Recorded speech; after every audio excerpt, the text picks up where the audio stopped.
Halo teman baca, jumpa lagi dengan Uni. Sesuai tema, kali ini kita akan membahas tentang spesifikasi buku anak.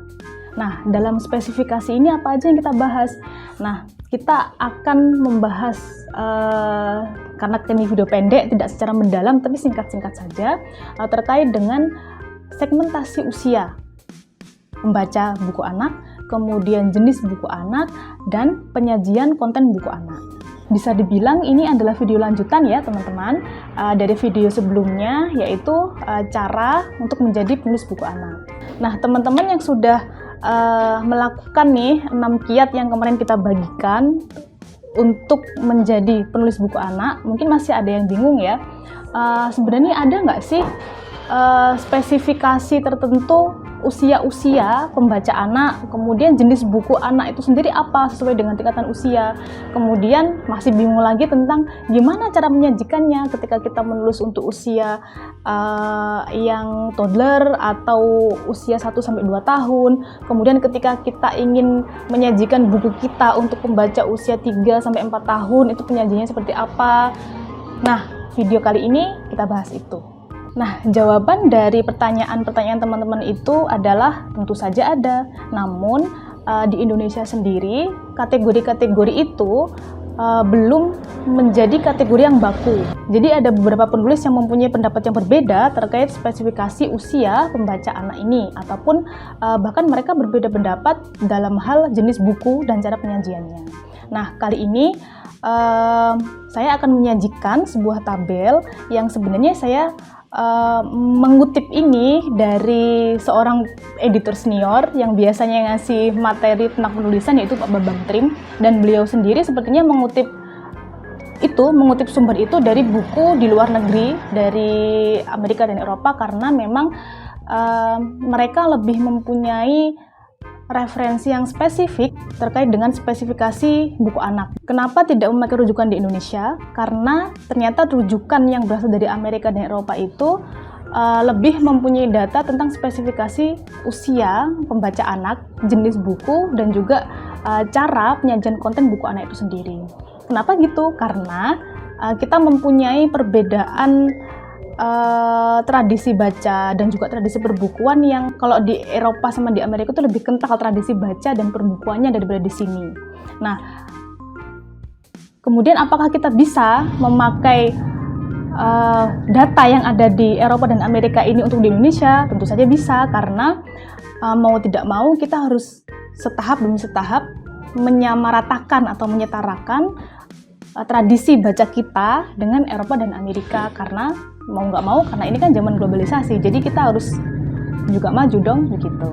Oke, tanpa banyak kata lagi, yuk kita cek tabel berikut. Nah, kalau teman-teman cek di tabel yang tersaji ini, ada bagian tingkat usia, kemudian jenis buku dan penyajian konten atau bahasa. Nah, untuk tingkatan usia batita atau segmentasi pembaca usia 1-2 tahun, jenis bukunya biasanya buku bergambar.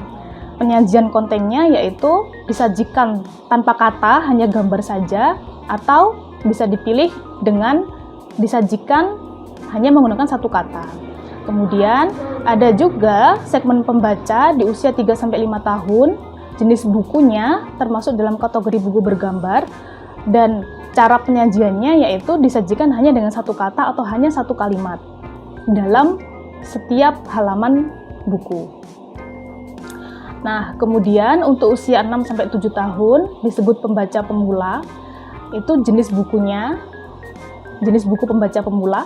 Kemudian penyajian kontennya yaitu hanya satu paragraf pendek atau satu cerita utuh. Nah, kemudian usia selanjutnya yaitu pembaca di segmen usia 8-9 tahun. Jenis buku yang cocok dengan usia ini yaitu buku bab atau pembaca tingkat peralihan. Cara penyajian kontennya yaitu satu cerita atau materi utuh yang terbagi atas bab-bab. Tingkatan usia selanjutnya yaitu pembaca usia lebih dari 9 tahun. Kita menyebutnya pembaca menengah, dan jenis bukunya adalah buku untuk pembaca menengah. Cara penyajian kontennya yaitu teman-teman bisa menyajikan satu cerita atau satu materi utuh yang terbagi atas beberapa bab. Spesifikasi usia terakhir, tingkatan usia terakhir dalam segmen pembaca buku anak, yaitu usia lebih dari atau sama dengan 12 tahun. Jenis bukunya kita sebut buku pembaca ABG. Nah, penyajian kontennya, teman-teman bisa menyajikan satu cerita atau materi utuh yang terbagi atas beberapa bab. Nah, itu tadi spesifikasi terbitan yang diambil dari referensi dari negara Eropa dan Amerika. Kalau dilihat dari tabel itu, mereka lebih mempunyai spesifikasi yang jelas terkait tingkatan usia, kemudian jenis buku, dan juga penyajian konten buku anak tersendiri.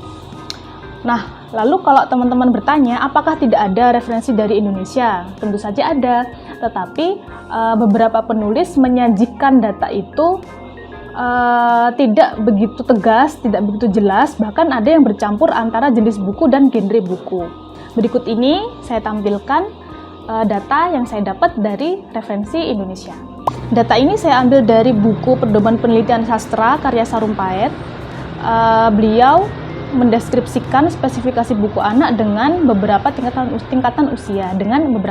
usia, pertama yaitu buku huruf, kemudian yang kedua adalah buku berhitung, yang ketiga atau C yaitu buku tentang konsep, buku tanpa kata, yang keempat adalah buku tanpa kata, yang kelima adalah bacaan untuk pemula, keenam adalah buku bacaan bergambar, selanjutnya adalah kisah-kisah tradisional, kemudian sajak, kemudian jenis buku fantasi, cerita realistis, biografi, fiksi kesejarahan, non-fiksi atau buku informasi, dan yang terakhir drama. Nah, dengan klasifikasi seperti ini, kita sebenarnya kesulitan ya untuk menentukan buku ini untuk usia seberapa sih, untuk pembaca di segmen usia berapa, begitu. Jadi, beberapa editor dan juga penulis senior, mereka lebih prefer atau lebih nyaman untuk menggunakan spesifikasi yang didapatkan dari data atau referensi dari Amerika atau Eropa tadi. Gitu. Nah, saya ulangi lagi ya. Kalau teman-teman bingung mau pakai spesifikasi yang mana, pakai pedoman yang mana, teman-teman bisa pilih kok. Tetapi saran saya, pakai saja pedoman yang sudah pasti. Ini tidak kemudian bertentangan atau berlawanan, tetapi sepanjang kita punya niat yang benar, yaitu untuk mencari pedoman yang lebih jelas, dan juga untuk mengikhtiarkan agar sumber atau referensi atau bacaan untuk anak Indonesia ke depan lebih tertata, kemudian sama atau setara kualitasnya dengan di Eropa dan di Amerika, kita boleh-boleh saja memakai pedoman yang ada atau yang kita dapat dari referensi Eropa dan Amerika. Nah, sekian dulu ya video kali ini. Aku tunggu di kolom komentar kalau ada teman-teman yang berniat untuk lebih dalam lagi belajar tentang bagaimana sih karakteristik buku bergambar, kemudian bagaimana sih cara penyajian cerita atau buku anak untuk segmentasi pembaca menengah atau pembaca lanjutan. Kita akan bahas di video selanjutnya. Oke, sekian dulu video kali ini, video pendek kali ini. Kalau ada salah kata atau penjelasan yang kurang jelas, saya mohon maaf. Teman-teman bisa klik di kolom komentar itu, share ceritanya atau share keluhannya atau keraguan-raguannya untuk memulai menulis buku anak. Nanti tim Intras Publishing Group akan membantu jawab. Sampai jumpa.